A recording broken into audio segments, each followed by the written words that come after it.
tout le monde que la France et la Syrie ont émis des timbres dédiés aux réfugiés, sauf que c'est pas aujourd'hui, c'était en 1960. Oui, c'était l'année mondiale du réfugié, et ça a été assez bluffant de voir que j'ai mis volontairement dans le magazine côte à côte un timbre de Syrie et un timbre de France. Les deux pays ont émis des timbres pour les réfugiés, mais il y a eu beaucoup de pays qui ont émis à ce moment-là, puisqu'en fait, là, c'était au sortir de la Seconde Guerre mondiale, donc il y avait des réfugiés très importants en Europe, en Afrique, en Asie.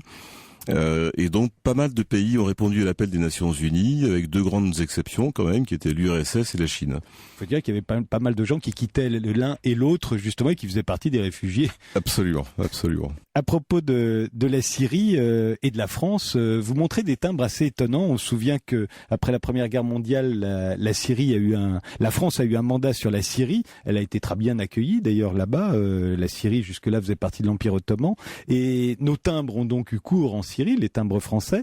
Mais ils étaient surchargés des lettres TEO. Alors, ce qui signifie territoire ennemi occupé. Donc, ça a créé un peu un froid parce que la traduction était faite aussi en arabe. On arrivait effectivement, c'était la fin de l'Empire ottoman.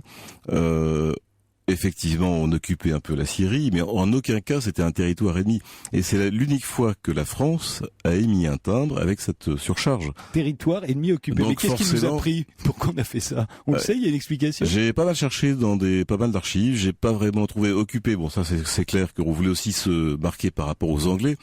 Donc il y a aussi un jeu par rapport à ça, mais ennemi, ça n'a aucun sens. Donc forcément, vis-à-vis des sunnites, on s'est pas fait très bien voir auprès des élites. Donc ça a créé tout de suite un froid. C'était une énorme bourde historique, ce timbre. Et après, on a un petit peu récidivé avec les Alaouites, puisqu'on a favorisé cette communauté.